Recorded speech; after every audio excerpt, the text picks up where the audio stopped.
Welcome to प्रहार classes guys. मेरा नाम है चंदन त्रिपाठी और आज की वीडियो में हम लोग डिस्कस करने वाले हैं 22 नवंबर के इंपॉर्टेंट करंट अफेयर्स बूस्टर की वीडियो। इसमें हमारा पहला सीरीज होता है डेज एंड इवेंट्स का, जिसमें पहला डे इंपॉर्टेंट है। 21 नवंबर को मनाया गया है विश्व मत्स्य दिवस। क्यों मनाया जाता है? क्योंकि दुनिया भर के सभी मछुआरों, मछली किसानों और संबंधित हितधारकों के साथ एकजुटता प्रदर्शित करने के लिए मनाया जाता है। साथ ही साथ पर्यावरण की रक्षा के लिए भी ये मनाया जाता है। ये भी आप लोग याद रखिएगा। इसकी शुरुआत कब की गई थी? 1997 में की गई थी। दूसरा हमारा डेज एंड इवेंट्स की सीरीज में इंपॉर्टेंट है यूनिवर्सल चिल्ड्रंस डे, यानी विश्व बाल दिवस 20 नवंबर को मनाया जाता है। 14 नवंबर को भी हमने इसके बारे में डिस्कस किया था, अगर आपको याद हो तो। इसमें क्या है कि बच्चों के बीच जो जागरूकता बढ़ाना और बच्चों के कल्याण में सुधार करना इसका लक्ष्य है। 20 नवंबर 1954 को पहली बार ये विश्व बाल दिवस की स्थापना की गई थी। 2022 में विश्व बाल दिवस की जो थीम है वो इंक्लूजन फॉर एवरी चाइल्ड है। इसके बाद दूसरा हमारा सीरीज होता है नेशनल अफेयर्स का। इसमें केंद्रीय मंत्री सर्बानंद सोनोवाल ने सिलचर में यूनानी संस्थान का उद्घाटन किया। सिलचर असम में एक जगह है, वहाँ पर इन्होंने यूनानी संस्थान का उद्घाटन किया है। इसके साथ ही यह जानना जरूरी है कि यूनानी चिकित्सा अनुसंधान संस्थान का शॉर्ट फॉर्म RRIUM है। एक चीज़ और जानने वाली बात है कि यह संस्थान जो है पूर्वोत्तर में अपनी तरह का पहला केंद्र है, यानी पहला यूनानी केंद्र पूर्वोत्तर में खोला गया है। इसमें मेनली किस पे फोकस करेंगे? गैस्ट्रो आंत्र विकारों और श्वसन विकारों के संबंधित जो भी बीमारियां हैं उसके उपचार को प्रदान किया जाएगा। नेशनल अफेयर्स के अगले न्यूज़ में है मणिपुर सिनेमा के 50 गौरवपूर्ण वर्ष पूरे हुए हैं। इसलिए इसको IFFI 53 में मनाया गया है। 53 मतलब इसका 53वां संस्करण है। अभी इसके बारे में हम लोग डिस्कस करते हैं, बट ये आप लोग याद रखिएगा। इसमें क्या है कि 9 अप्रैल 1972 को जो है पहली मणिपुरी फिल्म मातमगी मणिपुर रिलीज हुई थी। मणिपुर के मुख्यमंत्री इस समय कौन है? N बीरेन सिंह। इसके बाद 53rd वाला जो IFFI था, यानी international film festival of India, Goa में मनाया जा रहा है। इसका जो हिंदी में फुल फॉर्म है भारतीय अंतर्राष्ट्रीय फिल्म महोत्सव है। ये आप लोग याद रखिएगा। पणजी गोवा में मनाया जा रहा है। इसमें 79 देश जो है पार्टिसिपेट कर रहे हैं 280 फिल्मों के साथ अपने। इस वर्ष 18 से 35 आयु के वर्ग में 75 युवा विशेष अतिथि के रूप में पार्टिसिपेट कर रहे हैं और इनके ग्रुप को क्या कहा जाएगा? 75 क्रिएटिव माइंड्स ऑफ टुमारो कहा जाएगा। ये भी आप लोग याद रखिएगा। भारतीय अंतर्राष्ट्रीय फिल्म महोत्सव के बारे में कुछ चीज़ें जान लेते हैं। इसका पहला संस्करण जो है भारत सरकार के फिल्म प्रभाग द्वारा आयोजित किया गया था। कब आयोजित किया गया था? 21 फरवरी 1952 को पंडित जवाहरलाल नेहरू जी के द्वारा दिल्ली में इसकी स्थापना हुई थी और पहला जो संस्करण था वो गैर प्रतिस्पर्धी था, जिसमें संयुक्त राज्य सहित 23 देशों ने 40 फीचर फिल्मों के साथ शुरुआत की थी। स्थापना जो है 24 जनवरी 1952 को हुआ था। इसके बाद अगला हमारा न्यूज़ है नेशनल अफेयर्स में। UGC ने 4 वर्षीय स्नातक कार्यक्रम की रूपरेखा को लागू किया है। पहले अभी 3 वर्ष का था मोस्टली केस, तो अभी 4 साल का कर दिया गया है। तो अगले साल से जो BEd वगैरह करने वाले हैं उनको फ़ायदा होने वाला है। इसके बाद विश्वविद्यालय अनुदान आयोग के बारे में जान लेते हैं, यानी UGC के बारे में जान लेते हैं। UGC एक वैधानिक निकाय है जिसकी स्थापना UGC अधिनियम 1956 के तहत की गई थी। शिक्षा मंत्रालय के अंतर्गत UGC आता है। UGC का मेन काम क्या है? उच्च शिक्षा में मानकों का समन्वय, निर्धारण और रखरखाव। इसका मुख्यालय कहाँ पर? यानी UGC का मुख्यालय नई दिल्ली में है। इसके 6 जो है वो क्षेत्रीय केंद्र हैं, जो पुणे, महाराष्ट्र, भोपाल MP, कोलकाता, वेस्ट बंगाल, हैदराबाद, गुवाहाटी और बेंगलोर में हैं। ये भी आप लोग याद रखिएगा। स्थापना 1956 में हुई थी, जान ही लिए हैं। अगला हमारा न्यूज़ होता है इंटरनेशनल अफेयर्स का, यानी इंडिया एंड वर्ल्ड का। तो पीयूष गोयल ने 21वीं वर्ल्ड कांग्रेस ऑफ अकाउंट्स को संबोधित किया है। कब किया है? 20 नवंबर को किया है। मुंबई में ये भी आयोजन चल रहा है। 21वीं वर्ल्ड कांग्रेस ऑफ अकाउंट्स जो है मुंबई में किया हुआ है। इसके बाद 118 वर्षों के अपने इतिहास में पहली बार ऐसा है कि इंटरनेशनल फेडरेशन ऑफ अकाउंट्स यानी IFAC ने world Congress of accounts WCOA की मेज़बानी की है। 4 साल में एक बार इसका आयोजन किया जाता है। WCOA का आयोजन किया जाता है। 1904 में पहली बार इसकी अमेरिका शहर सेंट लुइस में पहली बार बैठक हुआ था। इसमें हमारा अगला न्यूज़ है इंडिया एंड वर्ल्ड में। भारत ने फ्रांस से AI यानी आर्टिफिशियल इंटेलिजेंस संबंधी वैश्विक भागीदारी का अध्यक्ष पद ग्रहण किया है।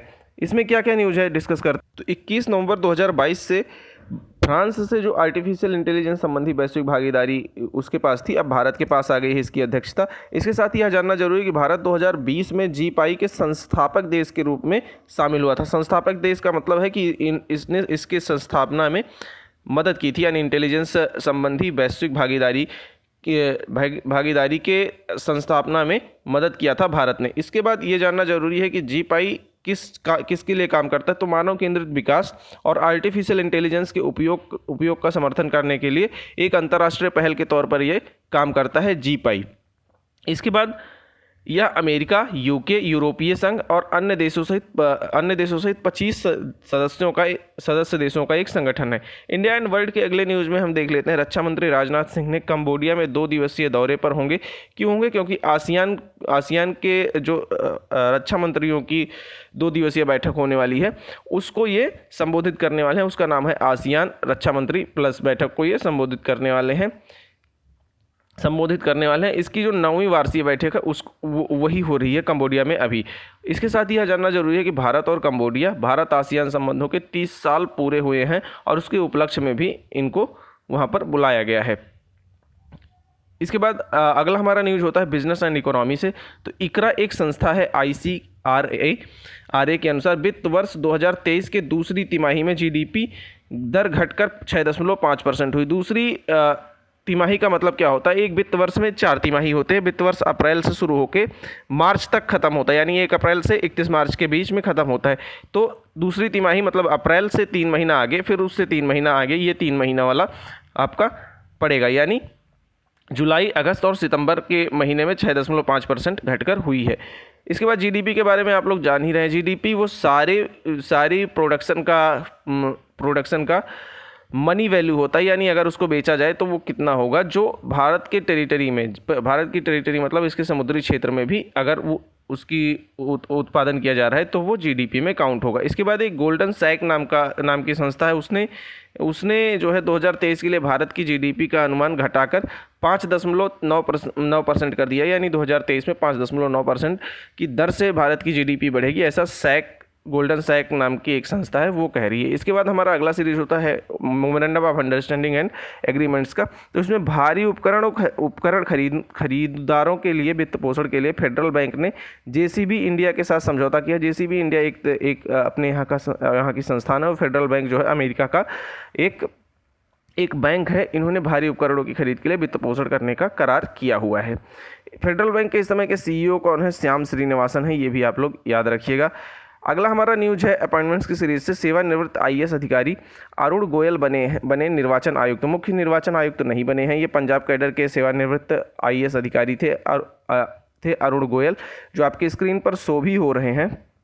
इसके बाद गोयल 18 नवंबर 2022 को स्वैच्छिक सेवानिवृत्ति लेने के बाद केंद्रीय भारी उद्योग मंत्रालय के सचिव थे, जब तक इन्होंने सेवानिवृत्ति नहीं ली थी। इसके बाद निर्वाचन आयुक्त का पद जो है 2022 में सुशील चंद्रा की सेवानिवृत्ति के बाद कुमार के निर्वाचन आयुक्त के पद पर पदोन्नति होने के बाद चीफ इलेक्शन कमिश्नर बनने तक खाली था, उसको इन्होंने भरा हुआ है। इसके बाद अगला हमारा न्यूज़ होता है स्पोर्ट्स से। तो कार्लोस अल्कराज जो आपकी स्क्रीन पर शो हो रहे हैं, बहुत ही टैलेंटेड प्लेयर हैं ये बने हैं दुनिया के पहले सबसे कम उम्र के नंबर 1 एटीपी खिलाड़ी, यानी दुनिया के सबसे कम उम्र के, यानी 18 साल से भी कम उम्र में इन्होंने ये उपलब्धि हासिल की है। वह इतिहास में 18वें साल में दुनिया के अंत में शीर्ष खिलाड़ी बन गए हैं, और ऐसा करने वाले 2030 में एंडी रॉडिक के बाद बिग 4 खिलाड़ियों यानी नोवाक जोकोविक। बिग 4 में कौन कौन आते हैं? नोवाक जोकोविच, रोजर फेडरर, राफेल नडाल और एंडी मरे के बाद पहले खिलाड़ी बन गए, यानी कुल मिला के ये 5वें खिलाड़ी बन गए हैं। अल्कराज ने मियामी में अपना पहला एटीपी मास्टर्स 1000 खिताब जीता था। इसके बाद अगला हमारा न्यूज है स्पोर्ट्स से ही। दोहा में शुरू हुआ है फीफा विश्व कप। दोहा कहाँ पे है? कतर में है, और कतर के अल खोर के अल बयात स्टेडियम में इसका आयोजन शुरू किया गया है। 20 नवंबर को पहला मैच जो है कतर और इक्वाडोर के बीच खेला गया था। विश्व कप का जो आयोजन हो रहा है यानी फीफा का, वो 21 नवंबर से 18 दिसंबर 2022 तक किया जा रहा है। इसका 22वां संस्करण हो रहा है, जिसमें 32 टीम की 64 मैच खेले जाएंगे। फीफा के बारे में कुछ चीज़ें जान लेते हैं। फीफा का फुल फॉर्म क्या है? Federation international D football association है। एसोसिएशन है, यह एसोसिएशन फुटबॉल, बीच फुटबॉल और फुटसाल का एक अंतर्राष्ट्रीय शासी निकाय है। इसकी जो स्थापना हुई थी यानी फीफा की स्थापना 1904 में हुई थी। 211 इसके राष्ट्रीय संघ सदस्य हैं। मुख्यालय इसका ज्यूरिख स्विट्जरलैंड में है और फीफा विश्व कप 1930 से हर 4 साल में आयोजित किया जा रहा है, ये भी आप लोग याद रखिएगा। अगला हमारा स्पोर्ट्स के सीरीज में ही है नोवाक जोकोविक, जो आपकी स्क्रीन पर शो हो रहे हैं।